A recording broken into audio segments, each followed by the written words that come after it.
Hello, Agentic AI fans, and welcome back to Accenture's Reinvention Lounge here in fabulous Las Vegas, Nevada at Knowledge 2025.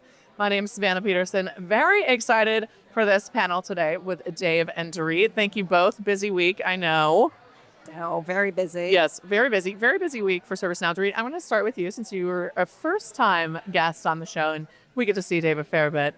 So tell me a little bit about the announcements coming out of ServiceNow this week, as well as the big talk you're giving. Oh, yeah, very exciting. So I think there's two big announcements that we made this week. One is the AI Agent Fabric and our ability to communicate and collaborate with AI agents across the enterprise coming from other systems. I'm very excited about this because we created a distributed intelligence across the enterprise, which each system kind of brings their own intelligence into the game, and really moving away from brittle and hard-coded integrations to systems that just know how to operate with one another.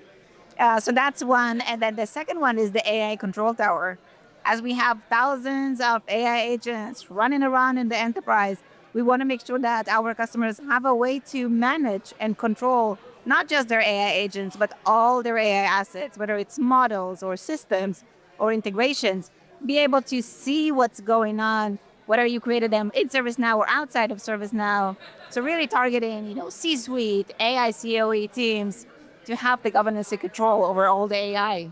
Never been more critical than it is now on that front. Everyone always fighting for that single pane of glass to be able to see everything that's going on within their organization. A conversation I'm sure you have a lot, Dave. No, we did, Savannah, and it's absolutely incredible to have Dorit here. We've been working together with our teams here to really deliver on this promise of bringing agents, make them real for our clients.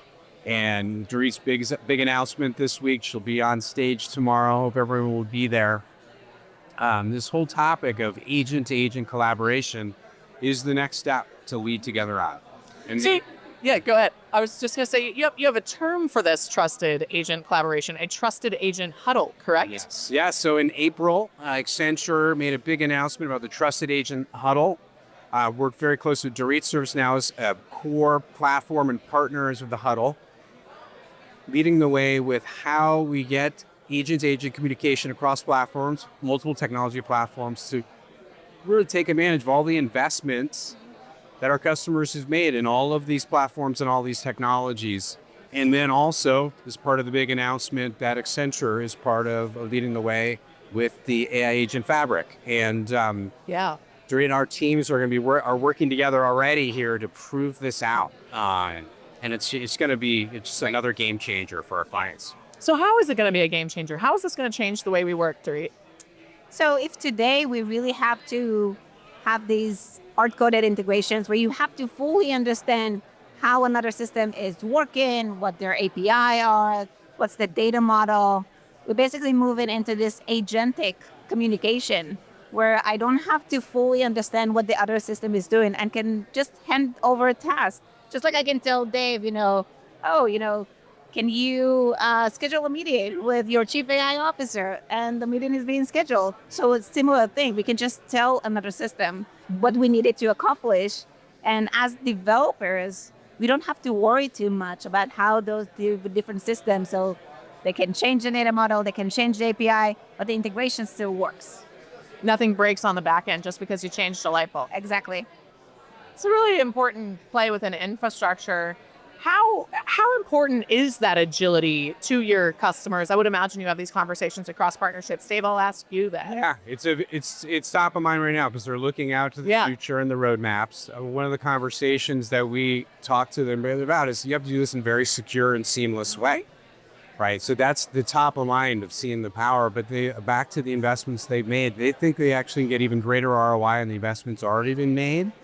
We can get this agent-to-agent collaboration and interoperability, right, when using the ServiceNow platform. I think as all of our customers look closely at what Dorit and the team have designed and built, just a really well thought out approach about how all of the assets that an organization has now around agents are all in a ServiceNow data model. And it's going to allow that visibility and the security to get them comfortable to move forward. Yeah, how it comes back down to that trust. Building on that for a second, Dave, What is it about the ServiceNow approach that is particularly innovative and makes them such a critical partner for y'all? Yeah, absolutely. I mean, the first thing to start with is, the ServiceNow AI Agent Studio, it's a low-code approach to build agents. What does that mean? Speed, right? The other thing too is we can, like, the investments in employees that they've already made, we can, like, these employees, we can quickly reskill to be able to use the studio. And I think this power of the ServiceNow platform is this low-code approach to workflows initially, and now this new form of agentic workflows, right, where we can use tools with skills and with other workflows and other information to bring this to life. Yeah, I truly believe that ServiceNow, 20 years of building the platform was really all work just to get to this point, to make sure our customers can benefit from agentic AI, with workflows as our foundation, with CMDB and our experience with managing IT assets. Now we can manage AI assets.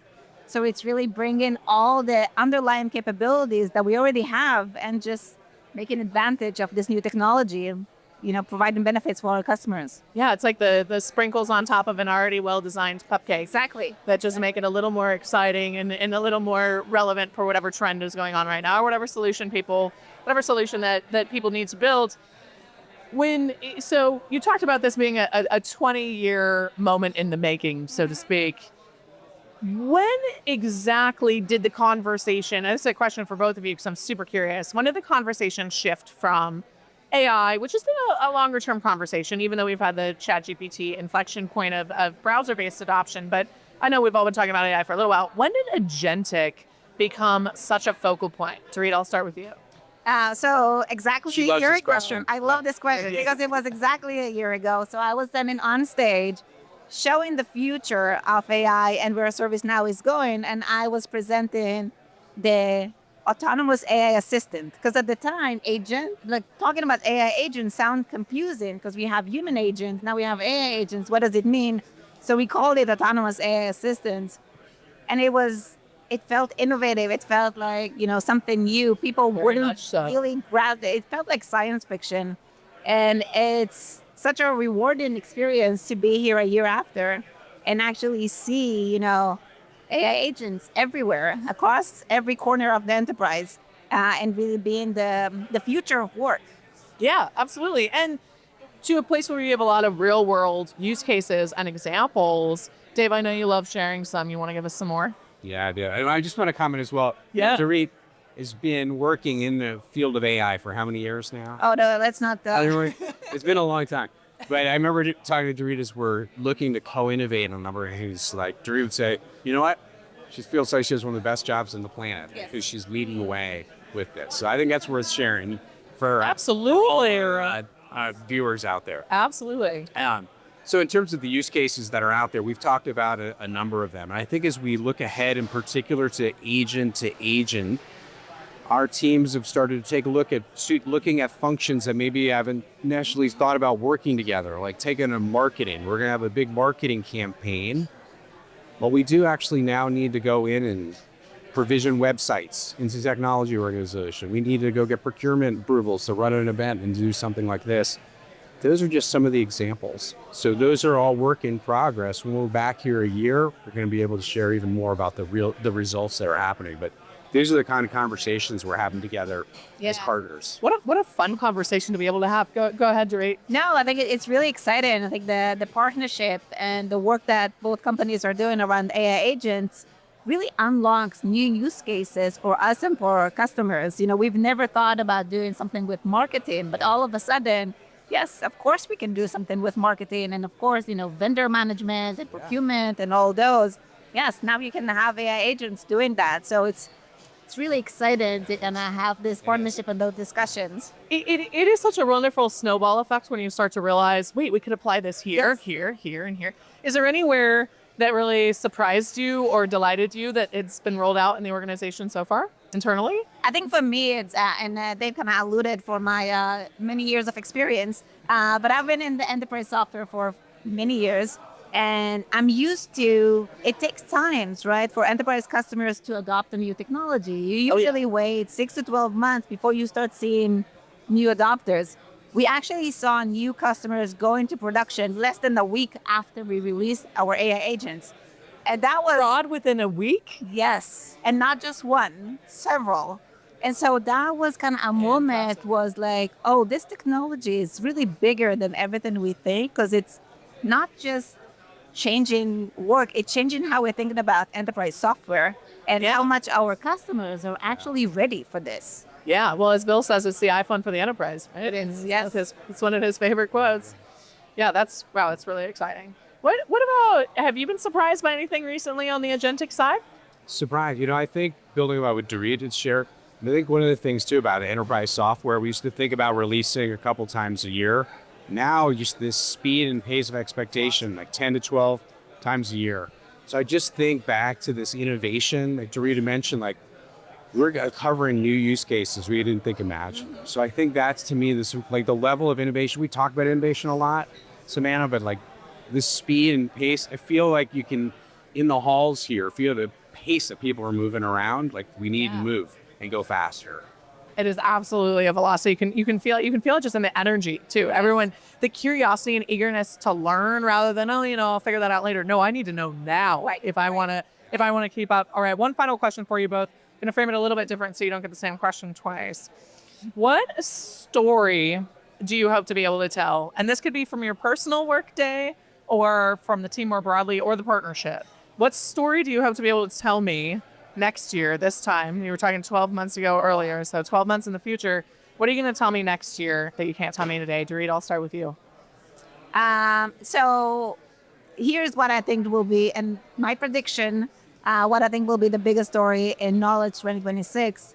I think we will start talking about workforce of AI agents. So not just AI agents who are teammates, but really be able to outsource work to AI agents. So just like you're able to hire a team, you can hire a team of AI agents. But I do think it will mean that there will be new types of roles that will be created in the enterprise of the people that onboard, the people who manage those teams of AI agents and kind of make sure that they're doing what they need to do.